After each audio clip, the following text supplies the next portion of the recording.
question for you is, what have you been saving? Whitney Houston was saving All My Love for You, but what have you been saving for 2026? And the answer can't be cash. There's a bonus for comedy answers. So, what have you been saving for 2026? I'm looking for high quality, preferably silly answers in the. But this is a very, Sheila, that was very serious. Look at you start. Sheila's been trying to be tolerant. I love that, Sheila. That's like, you started with something thoughtful, and I was thinking silly. Cindy, you've been saving time. Sophia, you've been saving motherhood. Does that mean you haven't been mothering somebody? I don't know. This could be bad. Tell me more. Mike, you've been saving for perhaps a new mountain bike. This is good. Um, Dana, you've been saving the best for last. I like that. Oh, Brad. Oh, great minds clearly think alike. Oh, good. Sophia, you're expecting your first kid. Good. I hope you it was good. I was worried you were withholding motherhood. Um, Kevin's been saving those little yellow deli mustard packages. That's dangerous. I have to admit, I do the same weird thing. I save honey and then it explodes when I'm traveling, and then I'm the moron and I look really cheap and I'm a mess. But respect, Kevin. I'm just like you. We're not healthy people. Erwin, no bike. You're not saving for a bike. Victor, I like it. My sanity. You're saving your sanity. Shadusla, you're saving the traveling. Chelsea, sorry, skincare samples, nice. And then Meha's saving some energy. So with that note, let's not save any energy. Let's bring all our energy today. We have a woman who needs no introduction, and no, it's not actually going to be a famous celebrity. It's just going to be Kristen Berman, our CEO at Irrational Labs. She's going to be talking about how we help people save it into it, and I think you're going to love this. So let's give Kristen your silliest emojis in the chat. Let her know you're here. Oh wait, then before I give the mic to Kristen, because she'll never give it back to me ever, ever, ever. Just a reminder, like in about 5 minutes, Rosie and I are going to put a link in the chat. It's going to be an exciting link. It's to a Google Doc. So the way we're going to do this is, if you have questions, and most of you that have been to our open events know the drill. Oh, look at that! Look at that gift. Oh, thanks, Channing. We're going to do questions in a Google Doc. So if you have questions, profound, silly, brilliant, whatever, put them in the Google Doc. What this does is it allows us to avoid the proverbial mosh pit of a chat, and it lets us just get a nice question order for when we go to Q&A after Kristen's done. Okay, now, all that hype. Best emojis and gifts for Kristen. Give it up. What's up, Berman? Good morning from San Francisco. How are you? I'm great. I feel so much more No, energized no. with you in my Are morning you really ride. This great? is incredible. I don't know about everyone else, but like this is how I'd want to start my morning every morning. Okay, So, well, uh, everything I say after this will be less exciting than Ryan's intro. Guys, thanks for coming. I'm so excited to share the results of this case study. As Ryan mentioned, please put your questions in the chat and we'll leave a lot of time for them. I also am joined by Juan, who will be taking over about midway presentation. And so we're both excited to share this. But first, I'm going to start off with one of my favorite charts in social science. And if you're here at a Rational Labs event at behavioral science, you likely know the punchline to this. But there are two types of companies.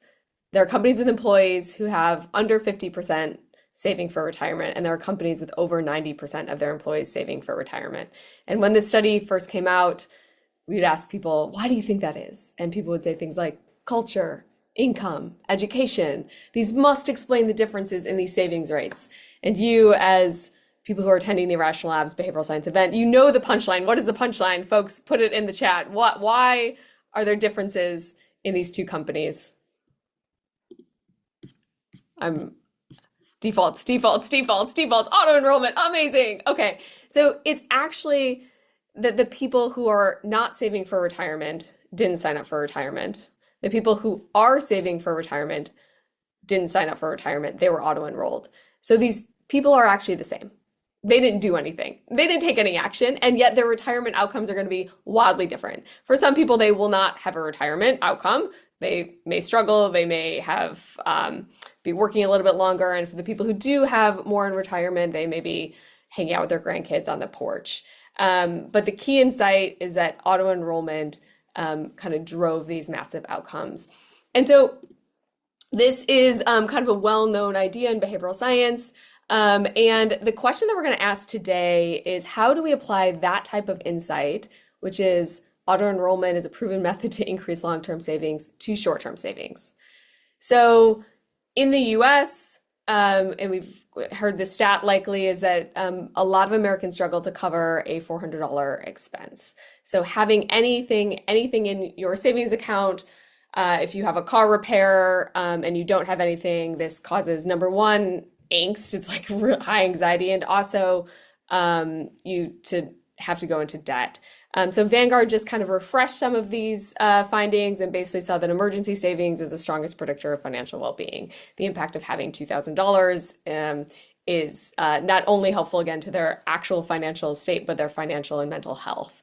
And so it's a good question to ask. Like, it's like, guys, we have this awesome finding in behavioral science called auto enrollment, and then we have this huge short-term savings problem. Like, how do we use that insight to help drive short-term savings? And that's the exact question that Irrational Labs asked. So I'm going to back up and just kind of intro you to Irrational Labs, and then we're going to go into the question, the experiment design, the findings, and we'll take some questions. So Irrational Labs, if you're here, you may know us, but we are a behavioral economics, behavioral science group. We use the hammer of understanding user psychology to change behavior. We started Google's behavioral economics group, ran that for about 3 years, and have since basically kind of taken this toolkit across domains from health, finance, and others. We've worked with a ton of companies. We have lots of reps to basically apply this toolkit to change behavior at scale. And we have found that it works. So if you haven't, you can check out our website. All these case studies are public. We've used this toolkit to make small changes where we increase recurring transfers in Credit Karma, increase opt-ins for Lyft, we increased retention at Google, increased adoption of telehealth at TytoCare, and so some pretty fun findings. And so today what we're going to be doing is applying that same toolkit to short-term savings. And the insight here is that in normal kind of payroll sign-up flows, there is a moment where you put your money into your future paycheck into a checking account. And you have to do this. This is required, right? In order to get paid, you have to actually tell them where the money should go.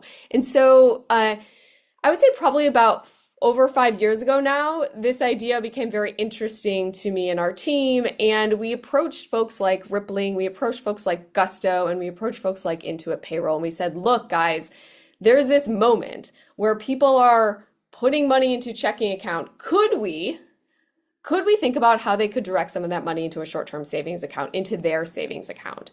And when you go through these flows, when you go through these payroll providers' flows, you'd realize, and this is Intuit's, that actually it is possible in the settings usually to do this. It's not that the actual technical constraint is not there. It's possible, but it's actually not integrated into the flow the way behavioral scientists would design.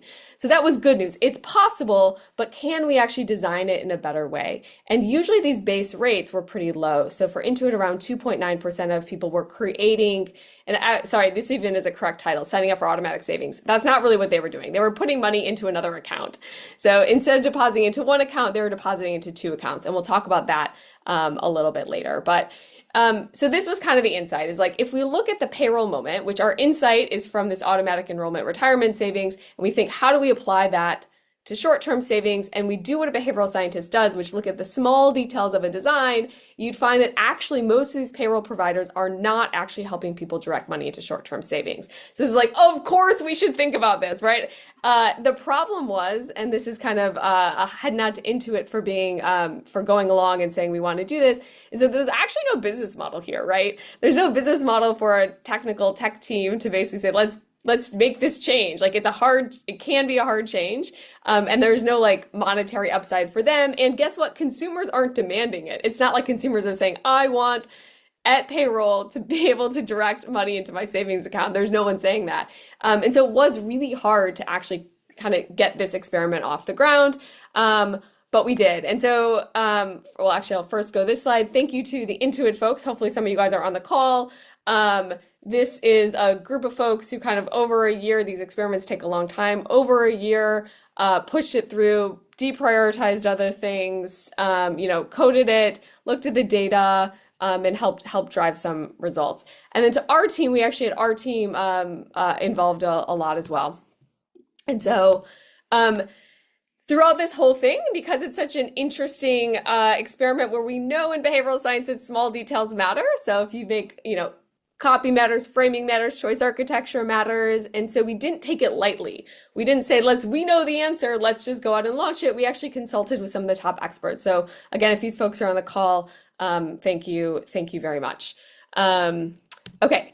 And so when we had to figure this out, we said, we have this idea. How do we apply this automatic enrollment insight? We know the moment to do it. The moment is payroll. By the way, payroll, it's a sign up flow that you just don't drop off on. But we still had to figure out how to do it. And so for this, if you're on this call, you're probably not only interested in the outcome, but you're interested in how we got there. So that's kind of what I'm going to talk about right now is how did we get to this experimental design and these small decision details? And so there were three things we had to figure out. What is the order of the flow? What are the anchors and what is kind of the copy and the positioning? And the order of the flow is actually kind of may seem intuitive once you see the experiment, which I'm holding out and showing you. But the question here was could we just ask for people's routing and account numbers? And then we ask them how much they should save? Or should we ask them how much they should save and then ask for their routing and account numbers? There are trade-offs and pros and cons to each, and we just have to pick one. Same with the saving anchors. Look, if I ask you to save a dollar a day, that's probably more appealing, or $5 every paycheck. That's a small number. How should we frame this anchor? But we also knew that people have kind of pre-existing anchors about, what they want and what they find acceptable. And then how many choices should we give? And then for the third one, look, savings is not something that people wake up, and say, today I'm going to save. It's just not a consumer good that people have demand for. So how do we frame it in a way that people would be more open to this? Okay, so we have two design principles here, and I'll share them, and then we'll get into the actual experiment design.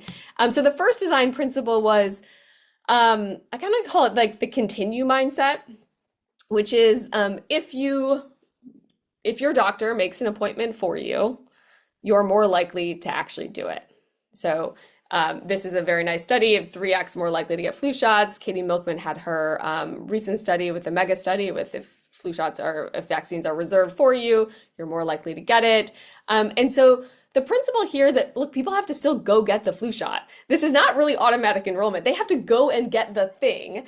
But the feeling is that it's it's an implied default that actually this is not something you have to decide to do. It's already there. And yes, you have to take some action, but the decision moment of do you or don't you is gone. So that was kind of one of these theories of change. And this is how we built that into the screen. So when we think about behavioral science, it's great to have a theory, but then you actually have to apply it to the designs, right? And so that's kind of where the magic is. And that's actually what Irrational Labs does so well. And I think why we've gotten so many results is we can take a theory and then we can make small changes to a design that actually make that theory come to life and do some testing. And so very simply, it's the next button. We're not asking people do you want to save? We're basically implying a default of this is the next step. And we gave them ways out. So we're not forcing them to do this because legally you cannot. And Intuit did not want to force people into do it. And we said, that's fine. In a different experiment, we could have people go through and then they have to choose 0, when the actual choice comes. For this one, basically, it's we get forced choice, don't set up savings account. And throughout this flow, people could opt out or they could go back. And so we're giving them kind of this, optionality where you could imagine a more paternalistic experiment with actually higher results may take away some of those options. Okay, so that was kind of the first insight. The second is, how do we help people decide what to save? We're saying we want to help people direct some money from their paycheck into a savings account, but how much money and how do they make that decision? This is probably not something they've thought about. It's not we have these. Actually, a key insight in behavioral science, right, is that it's not people have fixed preferences. They're not coming to you with a POV that's this is exactly what I want. Their preferences are formed in the moment by the environment. So, if you guys know me, you know that I really like M&Ms. It's not I'm thinking to myself, I want M&Ms right now, but if M&Ms were here next to me, I would eat the M&Ms. And so the design of the environment creates our preferences. So we knew that whatever we put on this screen would create people's savings behavior. It's not that they're coming in thinking this is exactly what I want to do or how I want to save. And so again, we looked at some design principles by looking at prior research. What do we know about the world? What can we actually use as a design principle here? And so the team at Common Sense Lab, this is Duke's Common Sense Lab, did a nice experiment with a credit union where they basically said, look, are you currently saving for retirement? Do you want to open an account with 3%? Does that sound okay? So that's actually like a nice behaviorally informed experiment, right? You're kind of like giving them some anchor, you're making it easy, they don't have to decide. So we're calling that the simple default. Now we've got this choice default, which is saying like, look, well, it comes with a retirement savings account. Would you like to save 10%, 6%, or 3%? So in behavioral science, this is choice. I think behavioral science gets a bad rap for choice being always bad, but actually the idea or the essence of these types of decisions is how do you make it easy? And sometimes actually choice makes things easier. So if you have a toddler, you also know this, is you would never go to a toddler and say things like, do you want to put on a coat? They would say, absolutely not. And actually, they wouldn't say that. They would scream that, or they'd run away from you. The better way to ask a toddler to put on a coat is to say, which coat do you want to put on? Your raincoat, your winter coat, the blue or the yellow, right? Now you forget about no, and you're thinking about which of these options do you want? And so this common sense team had nice results with this, which a higher opt-in rate when there was a choice default versus simple default. And so again, you could imagine a world where we said, look, if we just gave people this thing as like, do you want to save $5 from every paycheck, $20, $50 from every paycheck? That would be one approach to this. And people could say yes or no. Instead, we say, actually, let's think about what choices could be framed for them so that they could have this decision to save. And that's really where we landed. And we had two actually variants here. And so this is where it gets interesting is, do we ask people, we're calling it the monetary condition, do we ask people with dollars, like, do you want to save 20 bucks per paycheck? Or do you want to save percentages, 1%, 3%, 5% from each paycheck?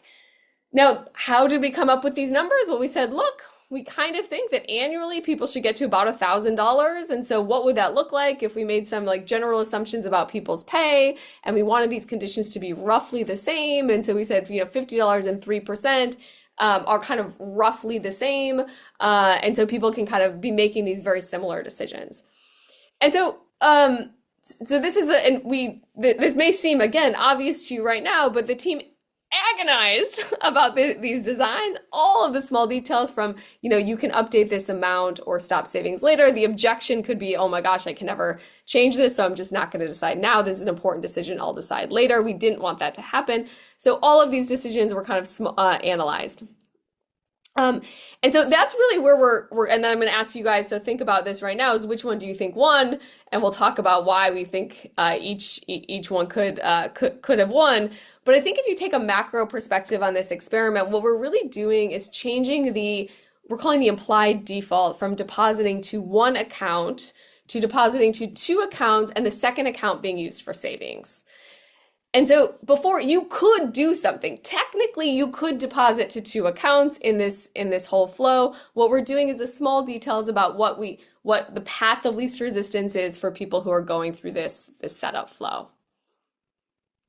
Okay, so now we're gonna have the fun part of which if you know which, the case study is public already, so you could have gotten the case study, you could have looked, and maybe you did, but let's just like not ruin it for everyone. Let's think which variant do you think wins? And maybe even if someone wants to take themselves off mute and make a case for it, that would be quite fun. Okay, we've got $1. So we've got a percentage. We really should have done a formal poll here and figured out what you guys think.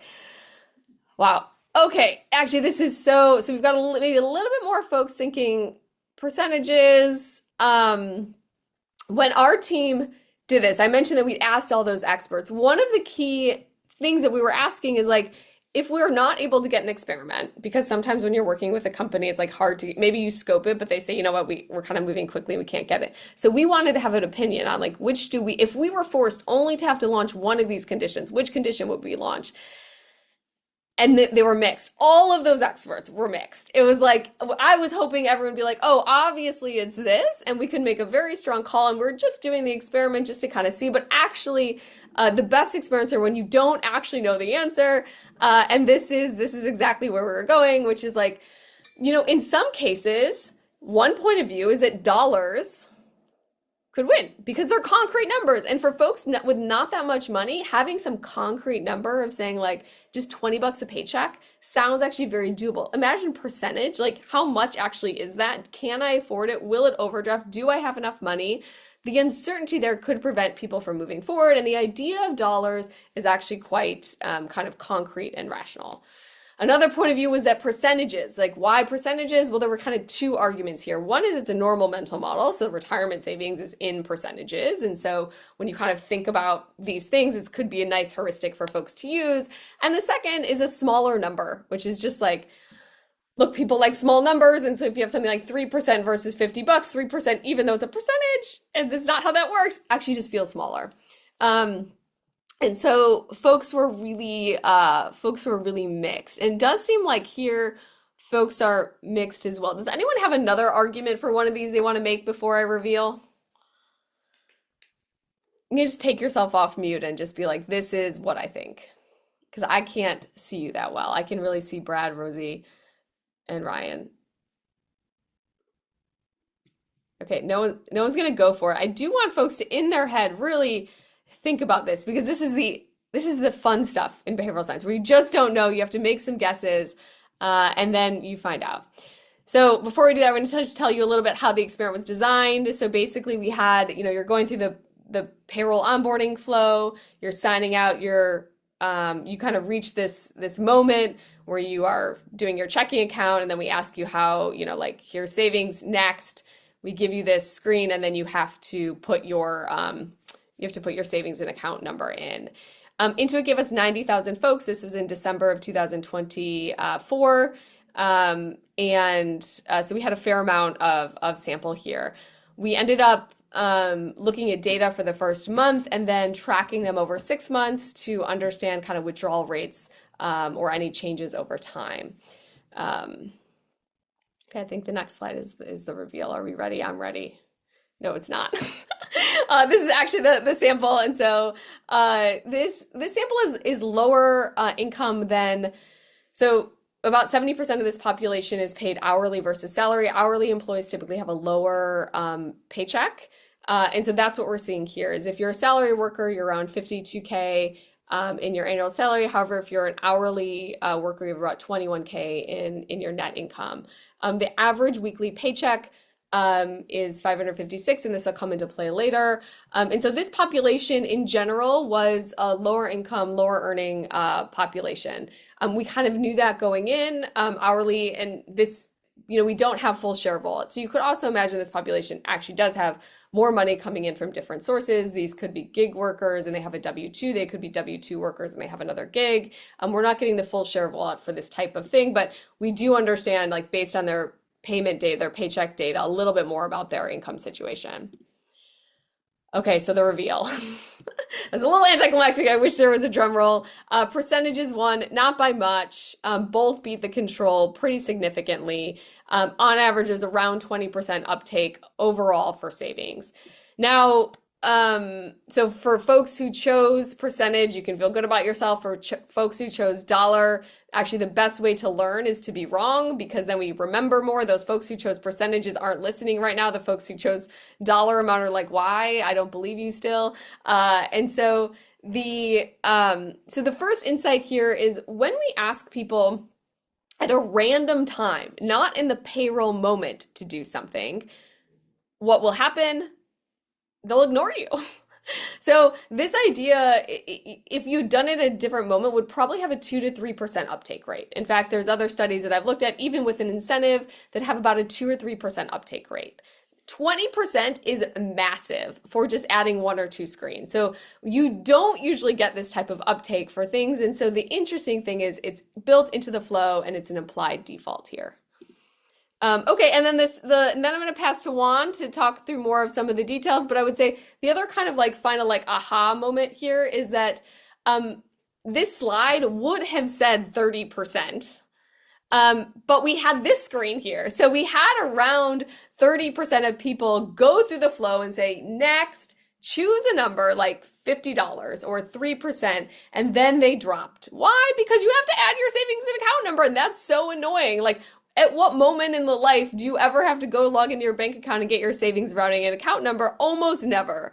And so we had a 40% drop off for this moment.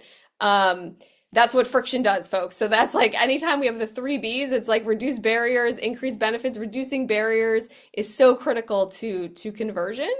Now, in the future, you could imagine this is Plaid or some Connect where you're actually not having to do this. Who would do this? You're entering your password and stuff. Intuit didn't have that, and so folks had to do this. Okay, so with that, I'm going to stop sharing and pass it over to Juan, and then we will go on from there. And I will take a peek at the question list as well. Awesome. Thank you so much, Kristen. And following up on this amazing result of over fivefold increase in the participation rates, we follow up this analysis by asking ourselves whether the level of income has any impact on people's participation rates when it comes to automatic savings. And if so, how? So in order to do this, we ran a series of analysis where we incorporated income data in the form of the average weekly net paycheck. And we come up with this graph, with this fancy graph, which essentially is displaying the likelihood of taking up automatic savings across the income distribution. Don't worry, I'm going to walk you through the takeaways that we can see from this specific graph. I want us to focus on three things. The first thing that I want us to focus is on the white space between the control line and the experimental conditions. Basically, what that is showing us is that the behaviorally informed designs were more effective than the control in driving savings participation across the entire income distribution. That is a very potent result, and that aligns with the key takeaway that Kristen was just sharing with us. The second thing that I want us to focus on is on the shape of the gray curve, of the control condition curve. And as you can see here, it has an upward slope, and it accelerates quite rapidly as we move along the income distribution. And what this is telling us is that the level of income does seem to matter quite a lot when it comes to people's savings decision for folks in the control condition, meaning in the absence of our behaviorally informed intervention, folks with higher levels of income were a lot more likely to start saving than folks in low levels of income. So again, income does seem to have a significant impact when it comes to the business as usual condition. What's interesting is the third bit, which is when we take a closer look at the curves on the top of the graph, we're seeing that the pattern is slightly different in the sense that folks with higher income have a similar likelihood of signing up for automatic savings that folks in the lower level of income. And what this is showing us is that income doesn't seem to matter as much when it comes to signing up for automatic savings for the experimental conditions when we incorporated this behaviorally informed design.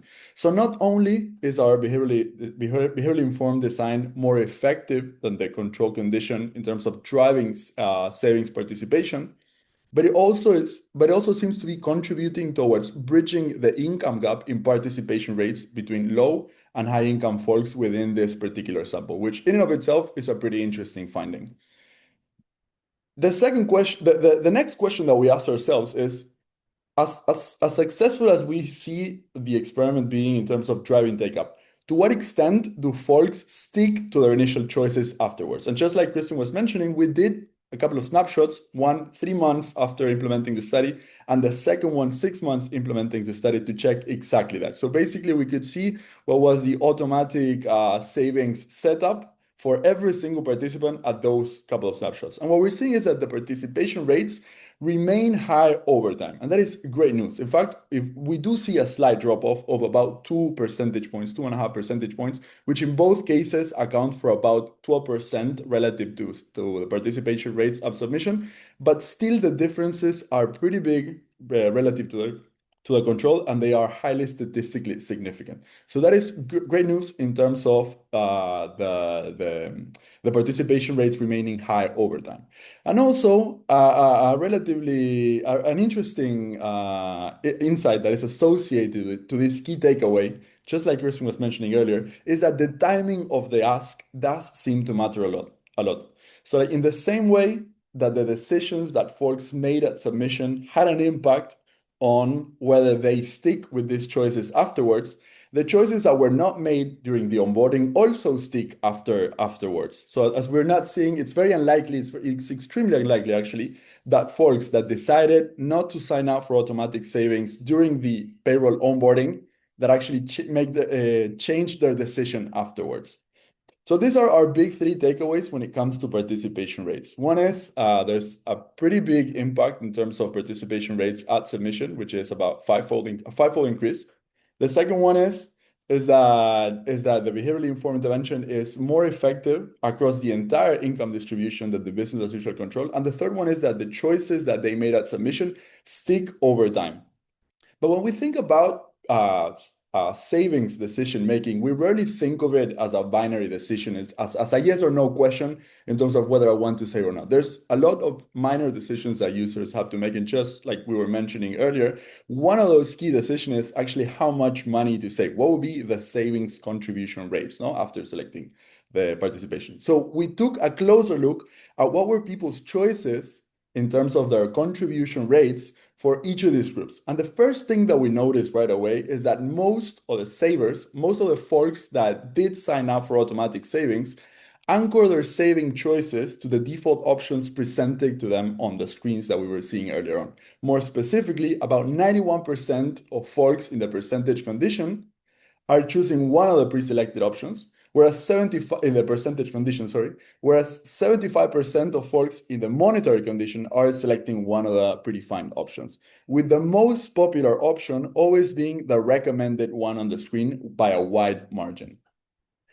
Another interesting thing that we notice when we compare these contribution rates to those made by folks in the control group who did not have any decision aids or any default options to select from is that without a savings mental model associated to sending funds to this second account, as well as in the absence of predefined options that users can select from, they make very different selections in terms of their contribution rates. In fact, they make very high selections relative to the behaviorally informed designs, right?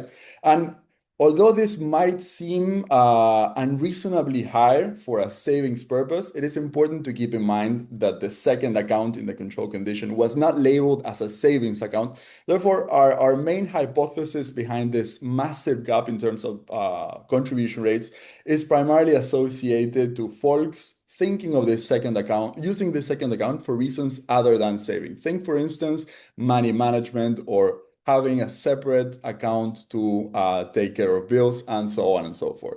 So these are some of the interesting takeaways that we're seeing from double clicking some of these interesting questions associated to take up as well as participation rates. And I'm gonna pass it back to you, Kristen, to wrap us up and open the floor for some Q&A. Amazing. Okay, I think you may have to stop. Yep, there we go. Let me share again. Give me a second.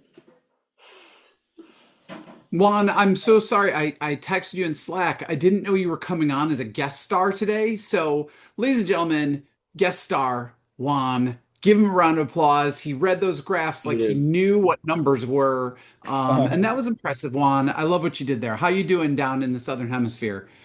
Doing great, doing great. As long as I have my mate, I'm doing great. I And know there was you're the plenty of mate hype, Ryan. master. There was plenty of I know. hype already, so don't worry. Oh, okay, good. Um, Well, you delivered. You delivered those bar graphs like a pro. Take it away, Kristen. okay, I'm gonna wrap us up with some impact and some like why this is cool, and then we will open the floor to questions. So if we just try to normalize this across savings and be like, how much did people actually save? It's looking like about per paycheck around $40 in the percentage condition, around 56, 57 in the monetary condition. If we blow those out into what that looks like annually, a lot of these are assumptions. So This is from, looking at what is the average amount they're saving and the average frequency of paycheck. And so these are estimates. This is not exact. That's what I highlight. But we kind of got to where we wanted to go, which was around $1,000. If we look at just the percentage condition, around $1,000 in savings annually. And then in the monetary condition, it's a little over 3,000. If we were to kind of hindsight this, we'd say that's probably too much for folks. That's probably a little bit more than they would otherwise have chosen to save, which, by the way, I think in hindsight, I would have said the percentage condition may have been a little bit too much as what people would want to save. And so kind of our intuition is corrected when we look at the actual data is that, $50 when you're choosing per paycheck is going to be more than the other. And then I mentioned this before, but the control is much, or I mentioned this in the chat, the control is behaves wildly different in many of these contexts. And one of the reasons we think is there is another need, not savings, but for people to have two accounts in general. One account maybe where you pay rent, another account maybe where you're having other disposable income payments. And so if you can have a paycheck go into two accounts, then you can actually kind of fund these accounts. It's actually a great mental accounting hack. Very cool. Around 2 to 3% of people were doing this before we intervened. People are still doing this. We did not take away that function. People can still, put money into the savings account and have it act like another checking account as well. But that's actually an interesting finding here is that people are doing the mental accounting behavioral economics thing that kind of Thaler popularized back in the day, and we're seeing a little bit in the data. Okay. These are the takeaways here. By doing this kind of payroll timed moment, we got around 17% of, 5x increase, but around 20% of average across conditions to people to save. Anchors work, recommendations work. So if we say, we gave people 3 choices, they chose the middle one, the compromise effect, and we put recommended there, they chose that. Our design does drive behavior. Your design, if you're in a company right now, does drive behavior. That's a very nice takeaway. With great power comes great responsibility. And so that is also kind of a nice lesson for all of us. The key thing we were watching for when we did this was let's actually not release any results until after 6 months. So that we didn't want a backfire effect. If we were taking too much money from folks and they didn't like it, we would probably see that in some change, that they would go back into the settings in their payroll and change it. Obviously, that's friction. Not everyone's going to do it, but we're not really seeing those types of changes. Okay, I think this is where I'm going to end here, but the why this is cool. Actually, sorry, there's two lessons here. The why this is cool is a lot of times when we think about savings, we have to pay people to do it. It's here's a $50 incentive. Walmart had a kind of lottery-based savings system where you would reward people with lotteries in order to save. Credit Karma did the same thing. It's could we just do it where we don't have to pay people that actually they want to do it, but it's not the right moment many times when we're asking, that actually if we just ask at the right moment, people will, 20% of people will actually save, that we don't need to pay an incentive to do something that they actually want to do. It's just hard and annoying many times. The second thing I like about this is using their own bank account. So there's arguments to say why would you use your own bank account? It probably has fees, Bank of America, Chase, whatever, charging you fees. The other argument to use their own bank account is liquidity. So I don't know about you, but if you have money in multiple banks and you have to remember the password and figure out how to pay something from that, it's actually just really difficult. And folks who this benefits the most benefit from liquidity. The idea of emergency savings is not to have it build up, it's to actually use it. And that's kind of a different mindset. The retirement savings is set and forget, get it out of your mind, don't look at it. Don't go into it. Emergency savings is about usage. And so if we separate it, if we make it higher friction for them to get it, it defeats the purpose of emergency savings. And so I'm pretty skeptical of accounts where you have emergency savings in another bank account, unless it's an app that people are already using. So people are already using something like Credit Karma and they create a savings account. Okay, this could work because you've already logged into it. You already know it. It's a mental model you have. If it's a completely new random account, pretty skeptical that this serves the purpose that we're actually trying to go for. And then the third reason I really like this is in many of these kind of like hacks to try to get folks to do emergency savings and going through the employer, which lots of people have tried to do, the employer actually has to like opt into this, which means they have to turn it on, which means the HR manager has to get approval, and that's like a really hard, long step. Let's just go through the payroll, folks, have it be an option for everyone, and kind of not have this like opt-in moment for employers, and then you have an opt-in moment for employees, which decreases your funnel even more. Payroll folks are the people to do this. So if you work in a payroll company, this is your moment to shine. This is what you should be doing. And then the kind of three like high-level behavioral science takeaways here is this is huge. When you ask matters. If you just ask me randomly to do something that's hard and annoying, like I'm probably not going to be interested. If you ask me in the moment that I'm thinking about it, and I'm already I already had to give you my checking account, routing and account number for my checking account. My bank's open. I'm logged in. Adding a savings account, not that much of a big deal. How you ask matters. This is kind of the essence of behavioral science, right? Is like the framing, the choice architecture does drive some of our preferences and our decision making. Not all of them, but like it does for a significant amount. And then, anchors and giving people some guidance. We tend to kind of in the rational view of the world is that people should be deciding this and they understand their opportunity cost. Money is just opportunity cost. So if you want to save, you should understand how much you want to save based on your income, your priorities, your utility. And that's just not the case. We use heuristics to make these decisions, and anchors are very helpful. Okay. So maybe. Yeah, wow. Yeah. Wow. Okay, great. Wow. Mike Wow. passed. Wow. So as I said, befriend Kristen on LinkedIn, reach out to Kristen if you would like help with this or any other behavioral science challenges, or if you need babysitting. Well, no, for babysitting, reach out to me. But if you need consulting help, reach out to Kristen, Juan, Brad. No, I can help too. But seriously, we love helping organizations improve their practices, their outcomes, using it's not magic, it's science, and there is an art to it. So the art and science of behavioral design. So don't be a stranger. That said, holy moly, the Q&A sheet is bonkers. Kristen, you look like you had a strategy. I had a strategy, but did you want to do? You were going to talk. What are you thinking? Can you guys see this screen where we have the Q&A up right now? Can you see this? Yes, we can. Okay, great. So Ryan, do you want to walk us through this then? Because you can guide us, but I just wanted to project it so folks know we're here. Yeah, I actually was thinking, okay, so I was telling people to follow directions. It's very helpful if you tell us who you are so I can call on you. And I was thinking, since it's so dense, I was going to penalize people that didn't give us their names and just call on the people with names. But let's see. But I'm going to start. So if you didn't give us your name, I think you might want to put that in there really quickly so I can call on you. Otherwise, Sharon always starts us off. Sharon's like our leadoff hitter, our designated first batter. Sharon in Seattle. What's up? How you doing?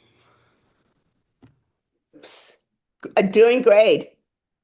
Awesome. Ask your question, Sharon. How are you? So this is fantastic because it was one of those examples that you described, Kristen, is that I don't immediately need this. It's not a problem that I can immediately see that I need. And then it was also one that an organization can't really monetize.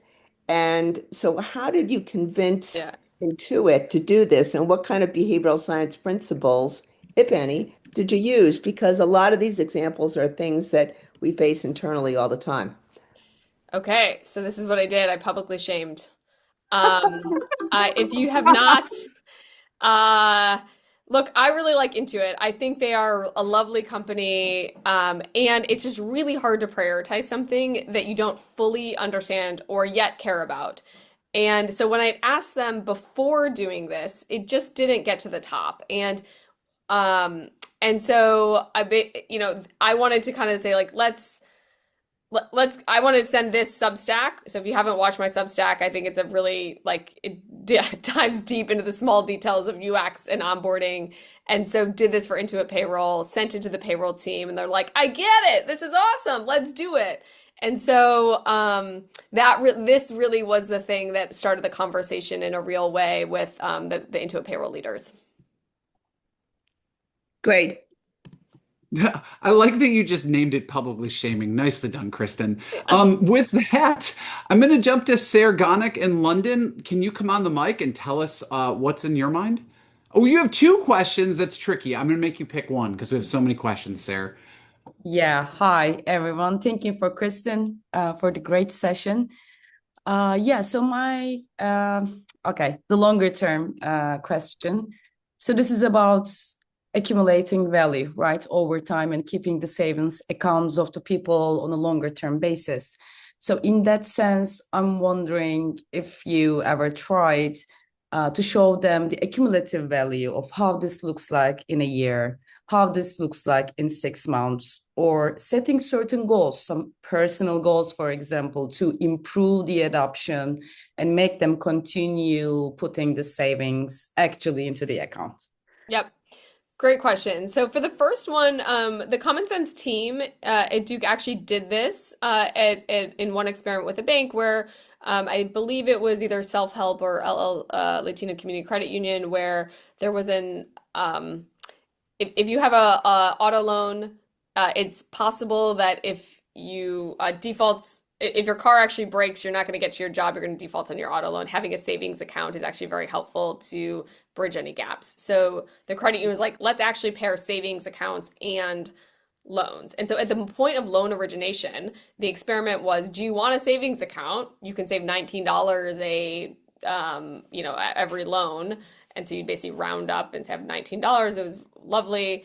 The second condition was if you save $19, at the end you will have $1,000 in your savings account. And we found a higher uptake when we were framing the total amount that people would have. And a lot of that is benefit framing. The three B's are like reduce barriers, but you have to have a benefit that people want if the barriers are so high. And many times savings barriers are high. So telling people you'll have $1,000 was a nice benefit.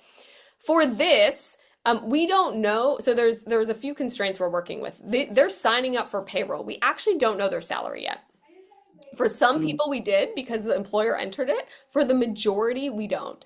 And so there really isn't a way to kind of use pre-existing data from them in order to inform a recommendation. And so that could have been something we do is like say most people have $1,000 after this. The other thing is it could backfire a lot of when we think about these kind of things, the screens on mobile are so small, and actually people are doing this a little bit on mobile. And so we did have a lot of kind of debates and arguments about the exact copy that went on there because we didn't want to overwhelm folks. So that would kind of be one. I think I forgot what your other part to that was of yeah. No, did I ask you about if you're doing anything for their future goals, some Oh goal yeah. setting? I want to buy a car, I want to go Yeah. to Thailand, and to I make it yeah. create a relationship between the Yeah. two. If you were to line up goal setting for savings, other interventions, I would put goal savings mid, like goals. Like, what's your goal? I think that's a weaker intervention than saying 99% of people like you save money. Or I saved money and I wish I did it sooner. Or name the three expenses that you have right now that you would like a savings for. Or timing. So I think goals gets a wrap because it's kind of a rational way to think about like our savings behavior. But I think in the moment, when we're actually getting people in the moment, we have other motivational tactics that could drive up your desire to actually take the in the moment action. All right. Thank you Just, so much for that explanation. No, just one. thank you, Sarah. That was awesome. Oh wait, Juan has a Okay. comment. Hold on, Juan. Yeah, Oh, Yeah. yes, Juan, bring it. one small thought to add to that, which is if we were to add something like that, which there's some evidence showing that personalization could enhance effort towards building savings. It's also a bit of a trade-off in terms of the behavioral ask that we are giving our users, right? So if we add an extra screen on the flow, it might backfire a little bit in that sense. So it's always worth testing. And the other important thing to keep in mind is that if we ask people to think about what they are saving for, we're also putting them back in this sort of like evaluative mindset that we were explaining earlier today of whether I want to save or not, rather than having them think about how they want to save and how much they want to save, given a set of options. So going the way of reducing friction is oftentimes the most impactful one. Yeah. That's Thank great. you. So Sean, I saw what you were doing there. I put that on the question sheet. Technically, I should make you only ask one question, but let's see how good you are, Sean. So, bring your question, and if you can combine two into an enchilada question, I'll let that pass. But but maybe try to focus us. So come on, Sean from Los Angeles, tell us what's on your mind. Thank you. I cancel all my meeting for this one. Definitely, it's worth it. Look at you go. I basically wanted to ask questions regarding to increase that motivation by creating emotion. So I'm thinking like one is what if we wait to ask for automatic savings before they get paid? So they have to enter their bank information to get paid. So they are super motivated. And then we ask for automatic savings. It might just like, so just very easy. So you don't have to go through that friction. And then similarly, I'm wondering, if you just ask them, hey, do you want to save for emergency? They're like, sounds great, but maybe not motivated enough to do it. But what if we kind of remind them, hey, remember last time you didn't have enough money to cover, how stressful was that? And then probably be like, okay, I don't want to do that again. So I definitely wanted to prevent that happening. Yeah. So Yeah. thank you. Those are great insights. So I'll take the last one. We refer to this idea as like the hurricane effect, is people are most likely to buy hurricane or climate insurance after a natural event happens. Without one happening, you're like, that happens in the future to other people, not to me. I don't care right now. After something happens, you're like, oh my gosh, that could totally happen to me again. By the way, that's the exact wrong time to buy hurricane insurance because it is the farthest you will be from a hurricane. And so when we have a bad event, you can imagine your car getting towed, then you're like, oh my gosh, I should get my shit together and I should start a savings account. And we actually found that there's other kind of studies we've been a part of in healthcare where you have a bad medical bill and then people actually look and search more for providers in network after they have some bad medical bill. That said, I don't think reminding people to think about it is not going to be as powerful as it happening to them. And so we could add some of that copy in there. Again, it kind of gets the copy, like how much copy are we adding and where. But that is a nice thing of like, remember when that happened here, you could, or even doing somebody else of like, somebody else like you had a daycare, daycare prices went up and then they couldn't send their kid to daycare. That's so terrible. But that's the idea, is to scare people in this tactic. It's going to be most effective after something happens. And so moving it away is less. The other one of like the bank account, entering your bank account is so hard. And so forcing people to do it and saying you actually can't get your paycheck until you do it is kind of what the payroll moment is. Like you can't get your paycheck until you enter your checking and routing number.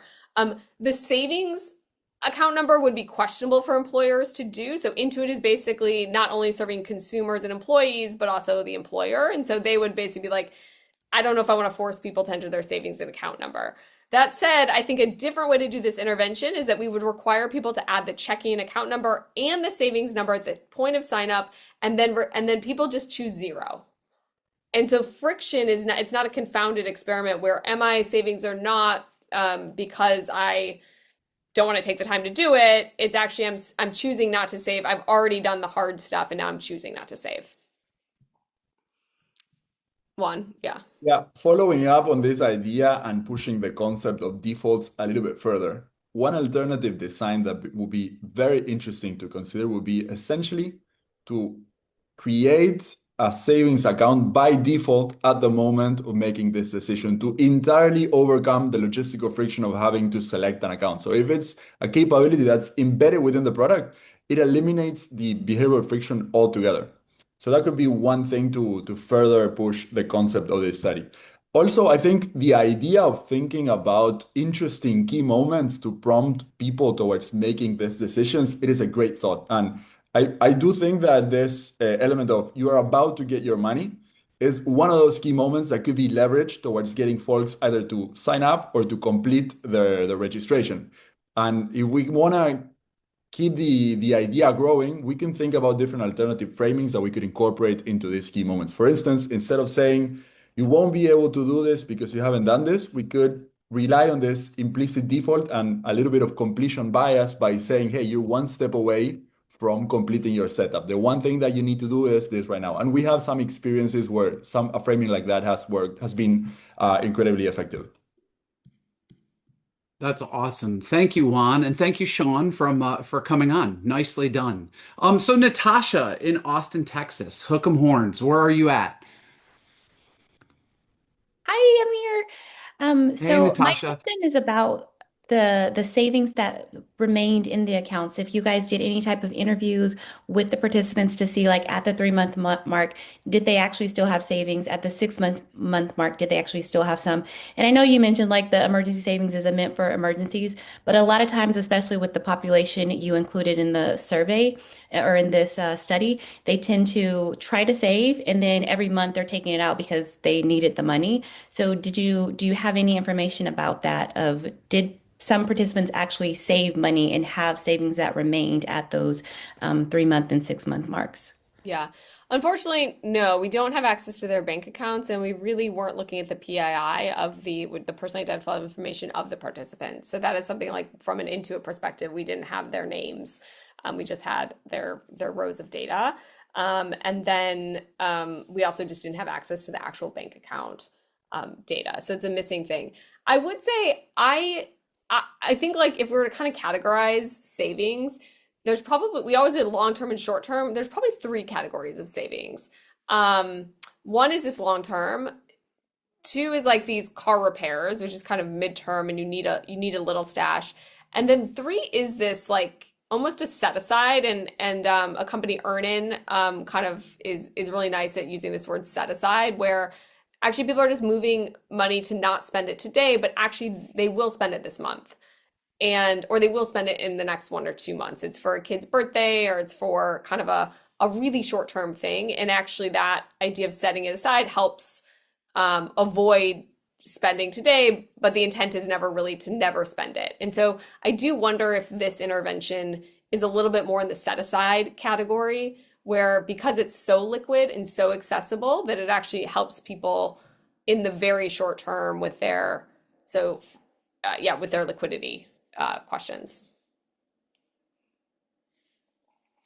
Very cool. Does that answer that, Natasha? Yes, thank you. Awesome. And I think this is pretty related. So Emma Martinez, are you there? And is CAH, is that Cardinal Health? What is CAH? I actually went to ChatGPT to see if I could figure it out. Hi, yes, sorry about it's the acronym for my lab. I didn't think about it, but I'm in North Carolina. Apologies. Oh, okay. Wait, is Well, this very cool. is it Center for Advanced Hindsight? Yes, yeah. Okay, great. So this is the Center for Advanced Hindsight that housed the Common Sense Lab. This is Dan Ariely's Center for Advanced Hindsight. So hi, Emma. Hi. Hey, I Emma. don't think I'm the only representation here. But thank you guys. This was very interesting. I'm quite curious in the analysis of the income level effects on the efficacy of the treatment conditions, if there was consideration of users' frequency of payroll or direct deposit or something like that, just as that might have affected maybe the absolute or relative considerations if I'm being paid once a month versus once a week, and what $50 or 3% looks like if I'm getting paid once a month versus more frequently. So Juan did this analysis, and we basically normalized when we say weekly paycheck, we actually normalized it across the month. So people may have been paid 5 times, and we kind of made that into just a normalized weekly paycheck, even though that most people were getting 70% of people were getting paid weekly, bi-weekly, with the most getting paid bi-weekly. And some actually not in our sample, and we getting any paycheck for the first like 30 days. So frequency of paycheck varied highly. And so when we looked at the data, it was just the numbers that we're giving you are just weekly numbers because we wanted to be able to compare, but they're not actually representation of the payroll paycheck frequency. And I think that actually is like, if we think about one of the big issues with low to moderate income, it's the consistency of paychecks that is a real bummer. And so we actually are thinking this is the population that could use the savings because they lack such consistency on their paychecks. I'm going to have to end there because we will lose you guys. And so wanted to say thank you for coming. We'd love to stay engaged. So Irrational Labs does tons of events. Ryan is the best MC that you'll ever meet. It's like world-class stuff you get here. We're going to have lots of stuff in 2026. If you haven't signed up for our newsletter, if you haven't tried to like look at those Substacks, I think they're kind of like a fun, especially if you're in a digital environment, a fun way to like take that behavioral science lens and apply that to the work that you're doing. That's a self-promotion for me. And then go to Irrational Labs, and if you guys are interested in working with us, hit me up or hit the team up. And Kristen, there was the last question on the question thing was, is this recording going to be out there? Are we going to get the deck? Positive news first is the recording will be up within 48 hours. So, Irrational Lab events at YouTube. It'll be there in Technicolor, edited. Sound will be enhanced. Laser lights will be added. It'll all be there. Thing two, do you get the deck? Oh, no, you don't get the deck. But the case study has just dropped in the chat. So you can read all about it there with all the killer slides. And you could share with all your friends. It's great dinner conversation for your family at Valentine's Day because everybody has a family Valentine's Day dinner. I'm just making that up. The holidays have passed. Thank you for Hey, all your Ryan. time. Juan, Kristen, have a great rest of the month. We'll see you at next month's open event. Is actually a Valentine's Day event. Stay tuned on our newsletter. It's going to be awesome. Thank you, everybody. Take care. Thanks, everyone.